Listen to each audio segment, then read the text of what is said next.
Chapter 4. Up and Away.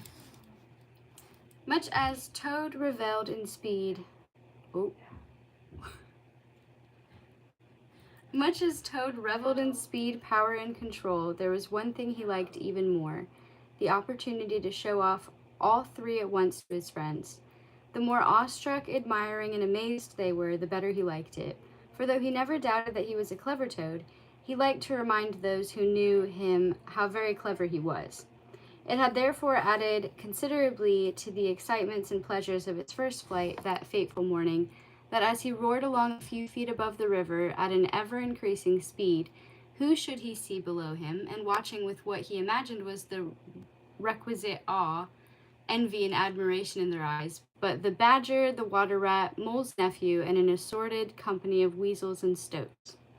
As if this was not enough, his pride ballooned even more when, moments after, waving so regally to his earthbound friends, he saw the otter and a large collection of rabbits on the other bank.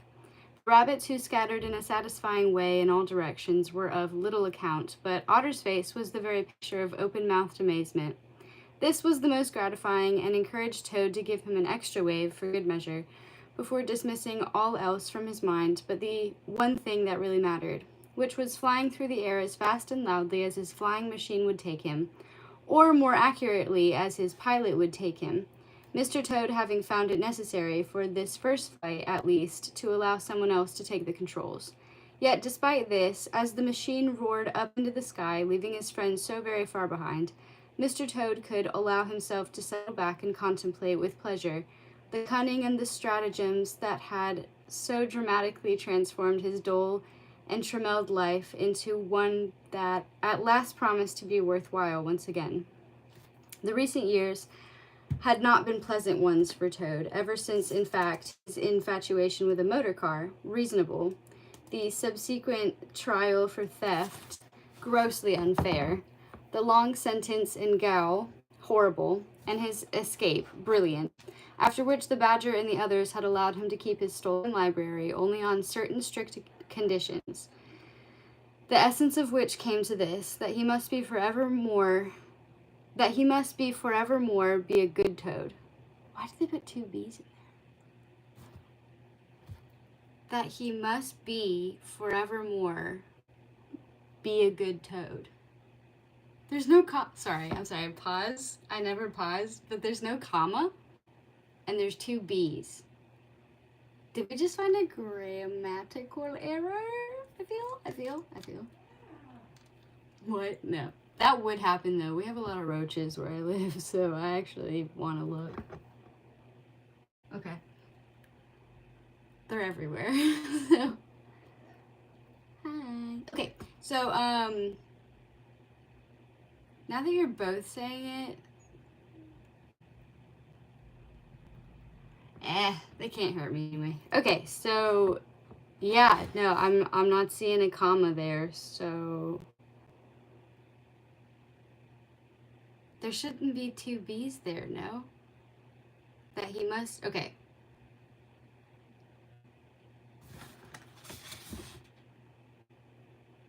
The recent years had not been pleasant ones for Toad, ever since, in fact, his infatuation with a motor car, reasonable, the subsequent trial for theft, grossly unfair, the long sentence in gaol, horrible, and his escape, brilliant, after which the badger and the others had allowed him to keep his stolen liberty only on certain strict conditions, the essence of which came to this, that he must forevermore be a good Toad. I'm hung up on that. Alright, it's fine.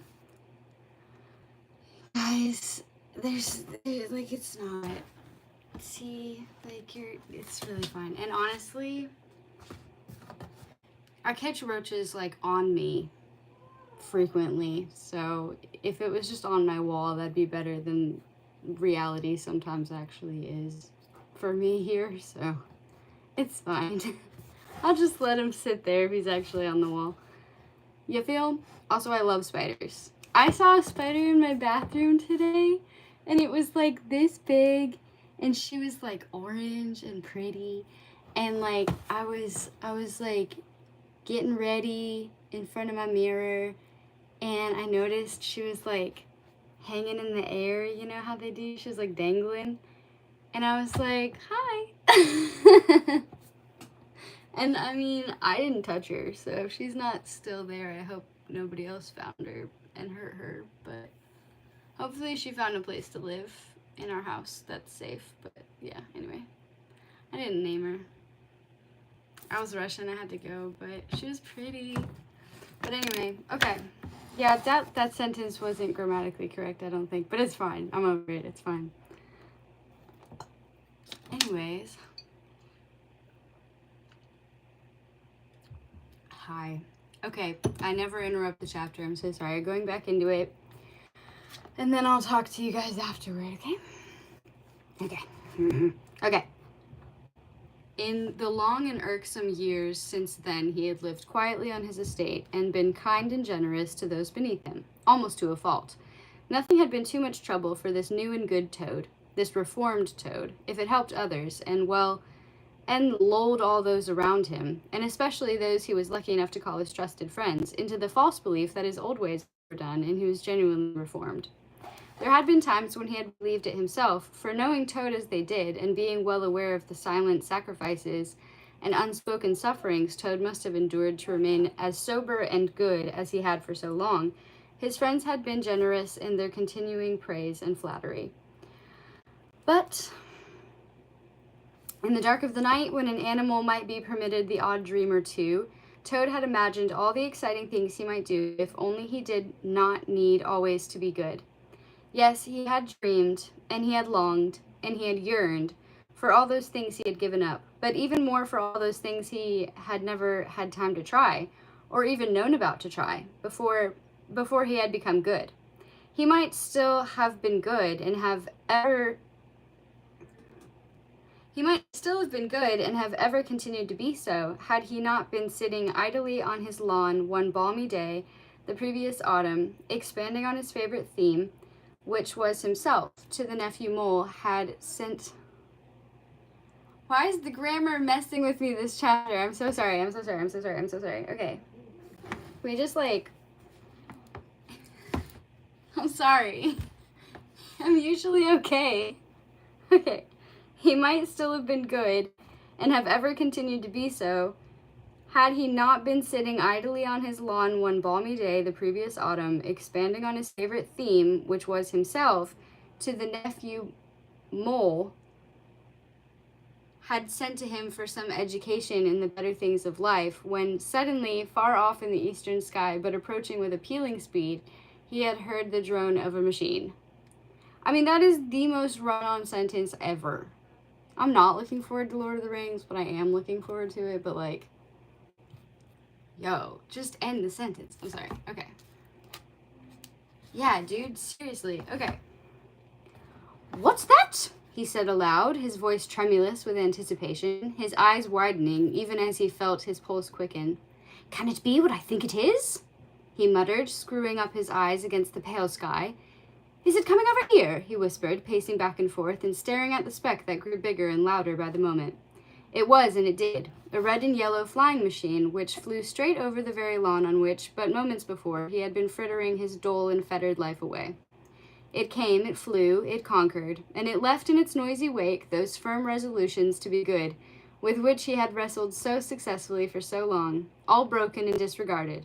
I must! I shall! I need! I long! He had cried, dancing about and waving his hands in exultation, after the infernal machine which had come from nowhere to titillate and tease him, and leave him knowing that he would be forever dissatisfied till he had one of his very own.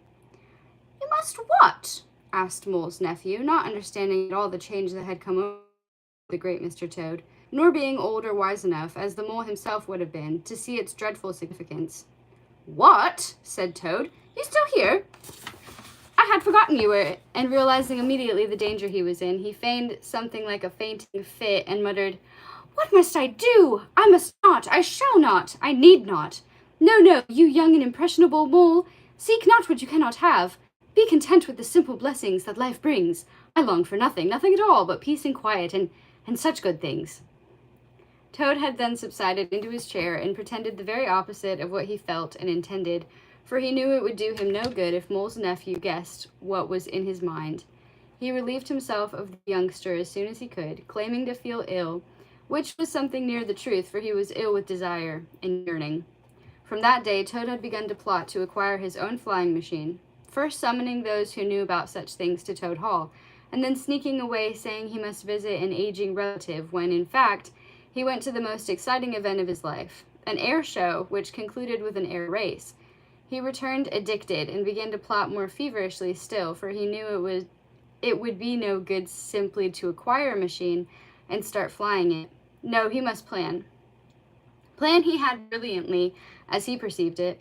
His aged relative, now in terminal though lengthy decline, afforded him plenty of excuse to visit that aerodrome whereon the machine he had set his heart upon awaited him.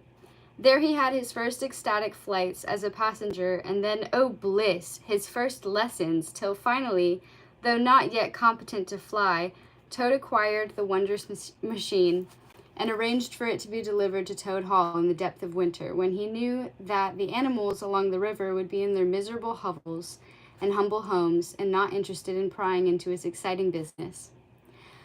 The machine had arrived in parts to be assembled by a pilot mechanic behind specially erected and camouflaged Hessian baffles and shields in the greatest secrecy.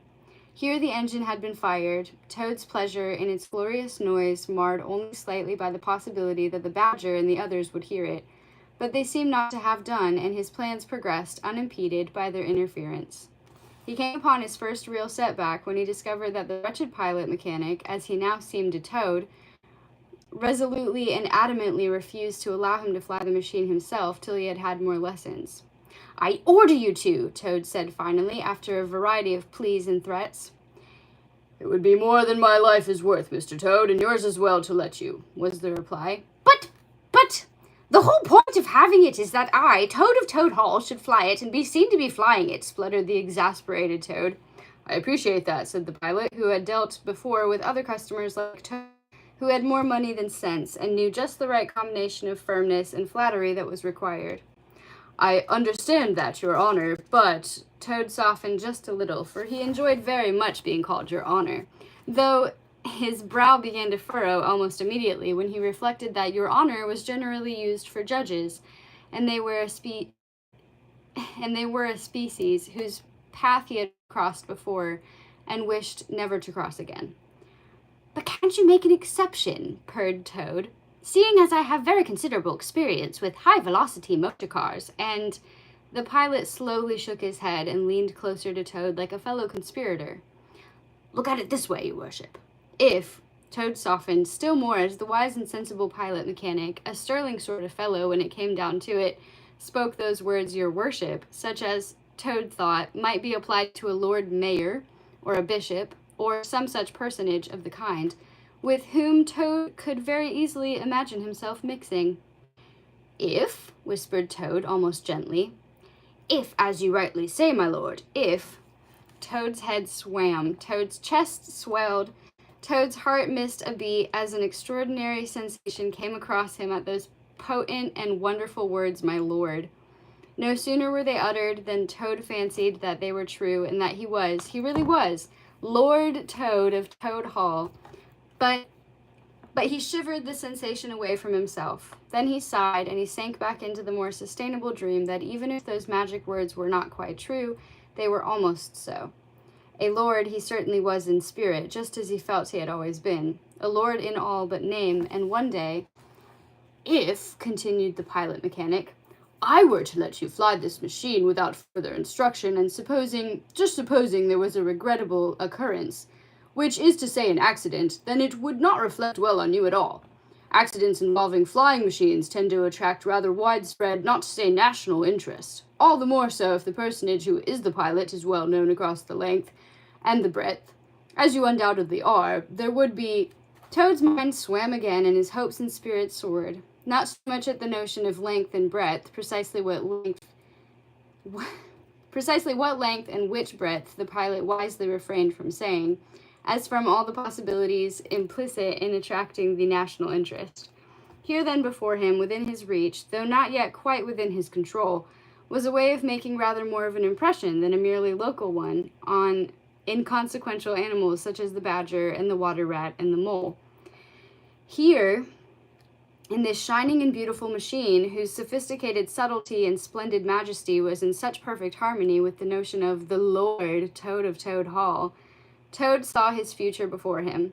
Not that he imagined for one moment that the national fame that was surely his due would come as a result of an accident. Rather, he said to himself, if such ordinary mortals as this young pilot, to whom accidents no doubt did happen, could talk of fame arising in that way, how much more lasting would fame be if it came about because he, Toad, had achieved something purposeful in his flying machine. And in a moment Toad had broken every flying record he could think of for height, speed, distance, endurance, and therefore, sir, Mr. Toad Lordship, it would be better if I showed you how to fly it properly before you attempt to do so yourself. Tell me, said Toad in a quiet and conciliatory way, would anyone on the ground know it was you who were flying the machine? Or might they possibly seeing me in it, think it was me? They might very well think it was you, said the pilot judiciously, especially if you were wearing the proper gear and looked the part and were, so to speak, prominent. Prominent, repeated Toad, puffing himself up once more and strutting alongside the machine. If you were to sit on a cushion or two, perhaps, said the pilot, and raise yourself up a bit, and I was to keep my head down as low as possible. You low and me high, said Toad eagerly. You unnoticed and unseen, but I plainly visible and wearing the correct apparel, so that I look the part? Exactly, your lordship, sighed the pilot. You would need headgear and goggles and a sheepskin jacket and flying boots and so on. Would this take long to get? Asked Toad. Getting it is not the thing, said the pilot mechanic, but paying for it is. Such apparel is expensive, though if you are to look the part and a gentleman like you would only want the best, then... The expense is immaterial, cried Toad impulsively. I'll have 2 of everything. Well, it just so happens, Lord and Honor, that I have some gear with me that might just be your size, said the pilot mechanic, who had long since intended to sell Toad these expensive extras. And a parachute as well, he added. At this, some instinct for survival sent a warning pulse through Toad's heart and made him say, But I won't need a parachute, will I? I mean, ever? I have told you before, they worry me. Of course you'll never need one, said the pilot reassuringly, fearful that his patter had gone a little too far. But with a parachute on your front... My front? Queried Toad, thinking of his appearance. More effective when, or rather if, it was ever to be used, which it won't be. The fact is, honorable lord, that if you wish to look the part, and have people say, now there's a pilot who really knows what he's doing. Oh, I do wish. Then you would be wise to wear one. You are a most sensible person, said Toad, to see how things ought to be done. I will commend you when the time comes, and you may be sure of that. Just so long as, whilst I'm still learning, you keep your head very low and ensure that I am placed very high. Placated, persuaded, and pleased, Toad was now willing to be taken up as a pupil once more, but the pilot, having already given him some stationary lessons on the ground, made sure that Toad was still allowed nowhere near the real controls and was confined solely to those in the passenger seat, and now greatly raised and becushioned passenger seat, which did not function unless the pilot wished it. The fact that taking off in snow might be a problem had not worried Toad one bit. Winter, after all, had given him the protection he needed from the prying eyes of those who might seek to spoil his fun. So when the pilot finally conceded that Toad might be ready for his first flight with the new machine and there was still snow on the ground, the fledgling aeronaut cried out, Clear it, whatever it costs! So they had dozens of them, teams of them, cleared the lawn right down to the riverbank. This had proved no easy task, but Toad was not daunted by such trifles. He had the money to order about who he liked, and even if it took a whole day, it took 3 in the end. To get the runway open and his bright red Blériot started, he would see it was done. The snow clearing proved an unnecessary expense, though one typical of Toad, for the delay in starting coincided with the thaw, and by the time the great day came, which, all unknown to Toad, was that same sad day when the badger and the others had begun their search for poor Mole, much of the snow had gone.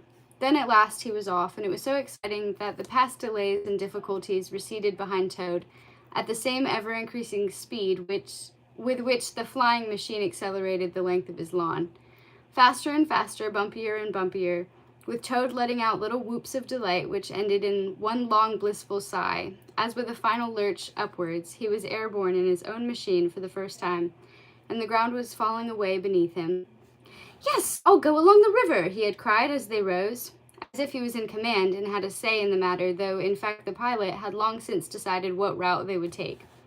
They rose, they banked, they turned, and then they skimmed down river just above the Willows, with the swans and herons, the moorins, the mallards, and the overwintering geese fleeing in all directions.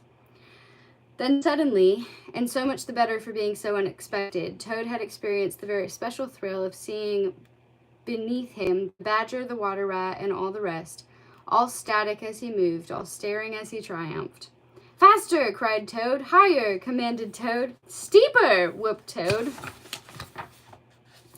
Now, his trials and tribulations seeming all behind him in a trice, Toad brought himself back to the present and thought in his conceited way, "There's no doubt what they're saying, no doubt at all."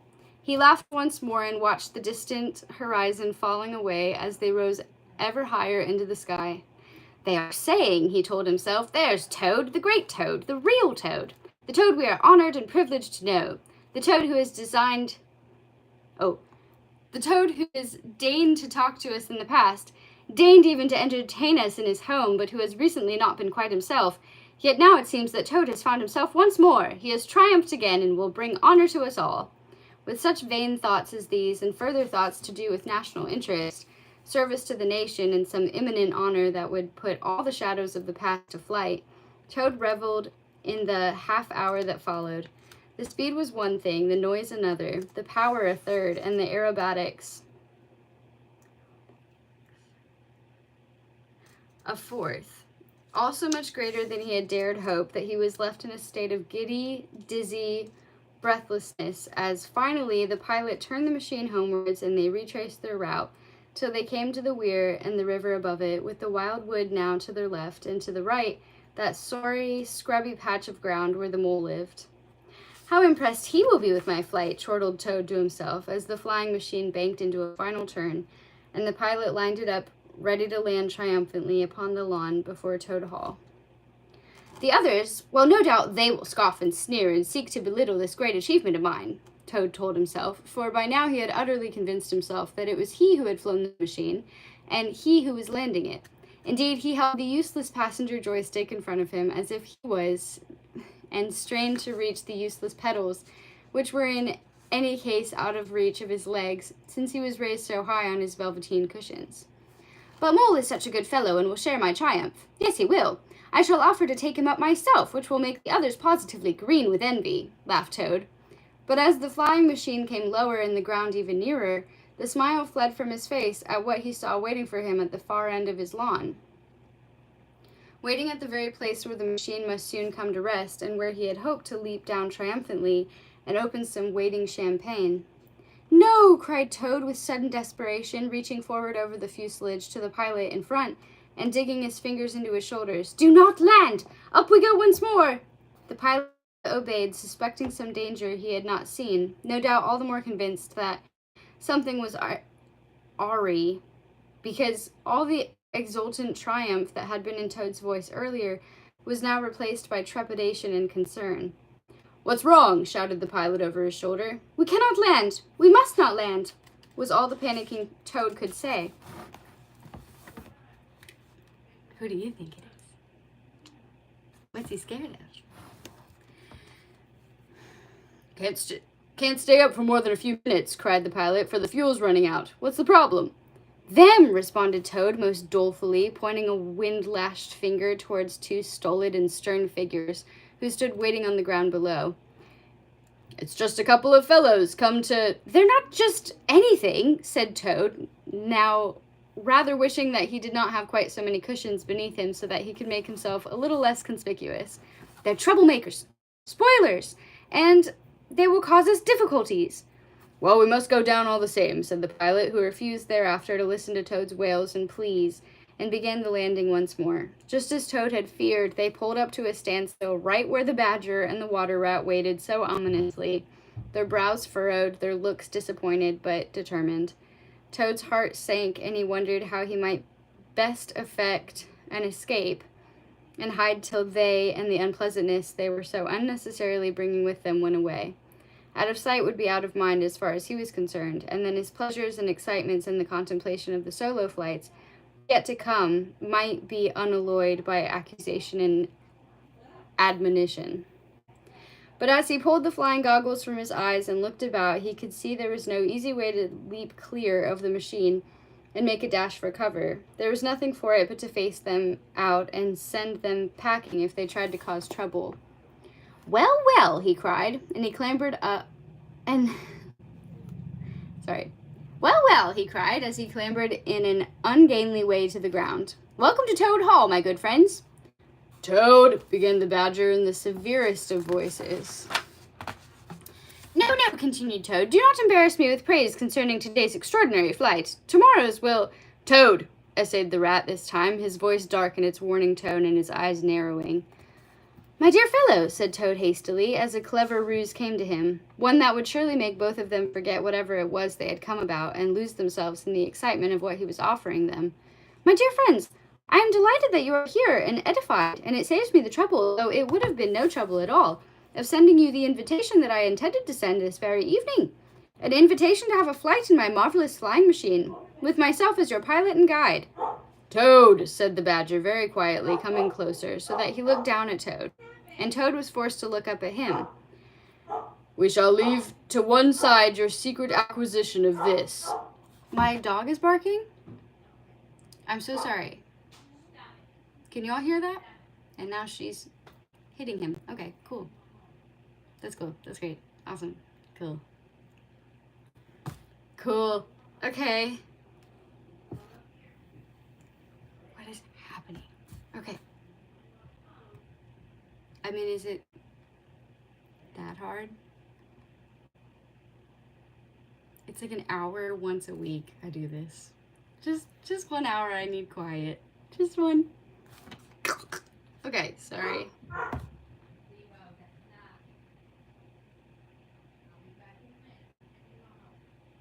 Boy.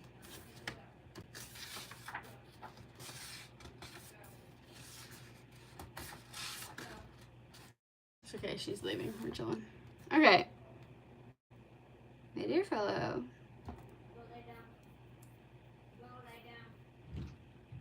I almost want to like delete this whole stream and just do the chapter over again, but it's not worth it. It's fine. We've had like 8 interruptions. I'm sorry.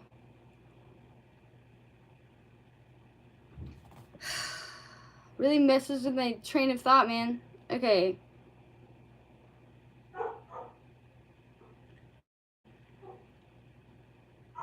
Can you hear the dog? That would make me feel better if you can't hear him.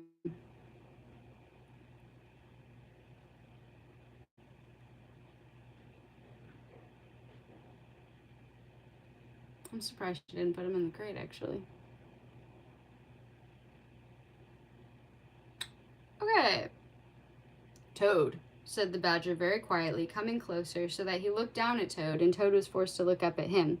We shall leave to one side your secret acquisition of this thing, and say only that it is possible, just possible, that you may redeem yourself before further damage is done by making it available for one more flight before it is returned forever to wherever you stole it from. Returned, faltered Toad. Returned? Returned, agreed the Rat. But it is not stolen, protested the grief-stricken Toad. That it is not stolen is the only good thing I have heard today, said the Badger, though why you should waste your money, but enough of that. Would you like to know why we need it? Well, I would, of course I would, though I dare say you wanted to try it out yourselves, and of course you can and you must, but not then to return it, so to banish it, to... Mole is lost, said the Rat. Which mole? Repeated Toad, not understanding him at all. Your friend Mole, said the Badger, the same Mole who has helped you, listened to you, risked his life for you in the past. Oh, Mole, said Toad, somewhat dismissively, his desire to get aloft overwhelming his better nature. The one who lives in Mole End. Lost, is he? Well, he shouldn't go into scrapes he can't get out of, should he? Me? Why, I fly down the river and far over the wide world, and back again, and I don't get lost, do I? It may already be too late, said the rat, ignoring Toad's splutterings, but in case it is not, we intend to requisition your flying machine and search for him, while we still can, before darkness comes and before the river rises further. Toad fell silent and listened to their quickly told tale, beginning to wish he had not spoken so soon, but seeing a chance that if Mole was found, he might be allowed to keep his flying machine after all. You should have explained sooner, said Toad, bursting into sudden tears. Of course you can use my flying machine to save Mole's life. Then, wiping his eyes and sniffing somewhat, he added in a low, obsequious voice, I shall fly it myself. I think that might be unwise, sir, said the pilot quietly behind him.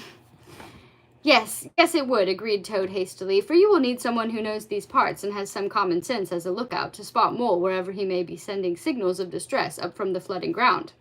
Quite so, said the Badger. The water rat has volunteered. Pilot, prepare the machine, refuel it, or whatever you must do. I will, sir, and without delay, said the pilot, jumping to at this impressive command. Toad, boomed the Badger, off with those ill-fitting garments at once. Give them to Rat so that he can at least keep warm. Outnumbered and surrounded, Toad reluctantly did as he was told and watched the Rat quickly put on the splendid sheepskin jacket, the modish leather headgear, the raffish goggles, and finally the manly parachute. But when he saw Rat heading for what had been his seat in the flying machine, a look of grave alarm came over Toad's face, quickly hidden by feigned concern. For as Toad had been displaced by the water rat, he had had a glimpsed vision, a nightmare vision, of the national fame and celebrity that would be gained by Rat instead of him. Rat the hero, Rat the one who cared, Rat the bold and brave. Worse still, Rat the honored one, a baron possibly, a baronet probably, a knighthood certainly. Oh yes, there could be no doubt of something of the sort for whoever rescued Mole so bravely, and Toad could see it all in every dreadful detail. And it is at my expense, he fumed to himself. It is my machine. Even if it is only on approval, so to speak, it is my lawn, it is my opportunity. So, ever the schemer, not reformed at all, no sooner had he seen his unpleasant vision than Toad had hatched a plot to thwart it, and gain all the glory for himself. He suddenly seemed positively filled with interest and concern about the coming search, and as the others busied themselves getting ready and discussing where they might look, he began muttering such things as, poor Mole, and it shouldn't have happened to him of all animals, and we must do all we can. Then with a cry of, I should have thought of it sooner, he dashed up the steps of Toad Hall, summoned a servant, gave him some orders, and dashed down again. Toad filled with generosity and care? Toad meek and mild and biddable?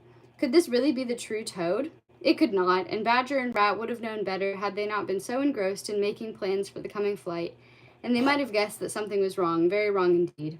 My dear friends, said Toad, his face now the very picture of generosity and care, though had the Badger been less busy and the Rat not concerned with putting on the parachute, they might even then have noticed that his eyes betrayed a certain resolute cunning. I may have been slow to respond to your call for help, but now I hope I may make recompense. We must not delay, but flying is cold and tiring work, and would surely be wise if our pilot mechanic here had a quick hot drink before he bravely takes to the skies again. Oh my gosh. Therefore, I have had prepared for him. No, don't refuse. It is my pleasure. Yes, just at the top of the steps, all ready and waiting, yes. Before the pilot knew what was happening, Toad led him up the steps and into the hall. They're taking an awfully long time, said the Rat impatiently after a while. Almost as if he had heard this, Toad thrust his head out of the French windows and cried, He's nearly done, Ratty, and says that to save time, you're to get in.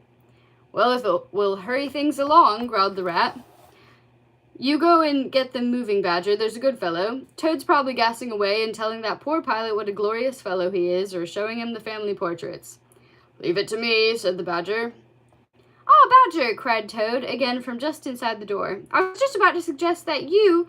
Yes, you're cool too, no doubt. No, the pilot? He's just down there. Yes. Badger had mounted the steps and disappeared inside at Toad's siren call when the Rat, left alone, climbed grumpily into the passenger seat of the flying machine, which was not easy with a parachute attached to his front, and then looked impatiently up at the hall. Come on, he called out. He's coming, he heard Toad's voice shout. He's almost ready. Then Toad's voice again. Good luck, sir, and bless you for your courage. If only the rat had not been adjusting the cushions just then and strapping himself in, and instead had been looking up towards Toad Hall. If only he had seen Toad, now sporting the pilot's leather headgear, peering shiftily outside towards the machine as he panted with the exertion of overpowering and disrobing the pilot.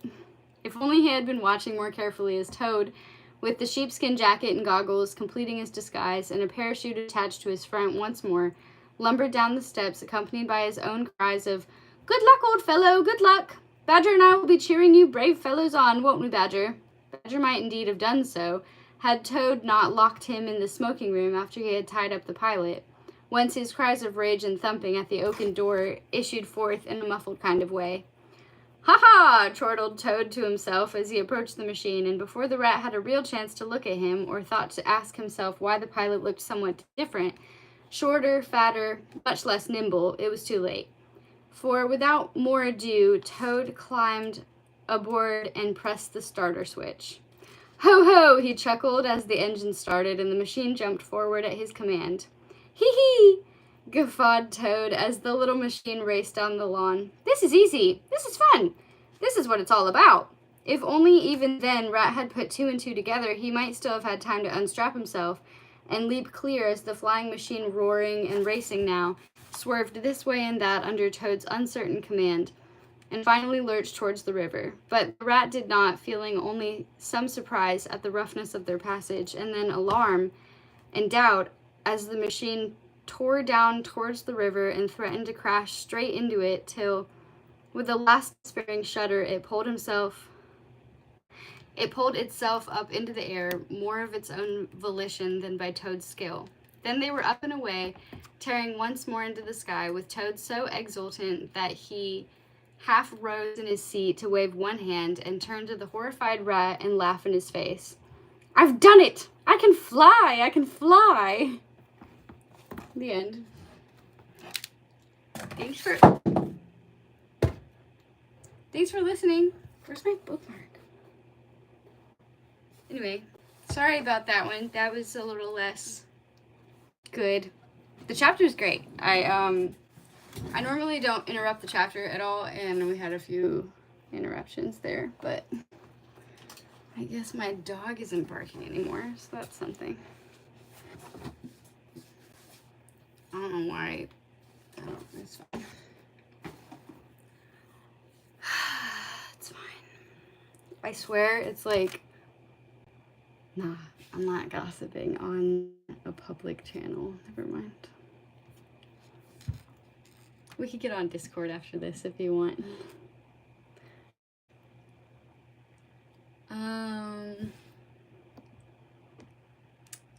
But Badger's usually...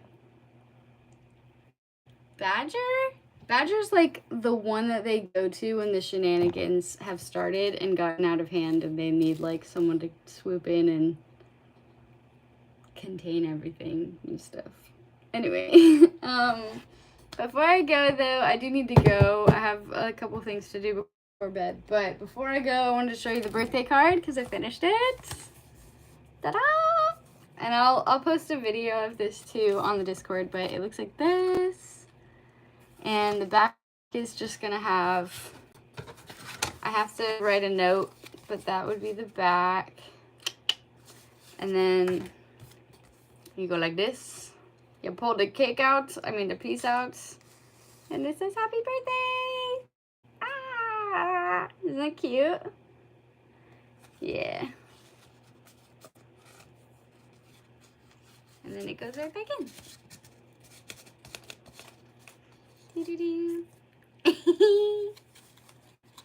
That's the birthday card. We need to make more. So yesterday, tomorrow, yeah, I'm gonna post that. But anyway, thank you so much. I'm very happy with it, and I'm gonna make the same one but different colors and paper for my sister. So hopefully I can make it even better the second time. Oh, thank you. That's cute. Thanks. But yeah, so tomorrow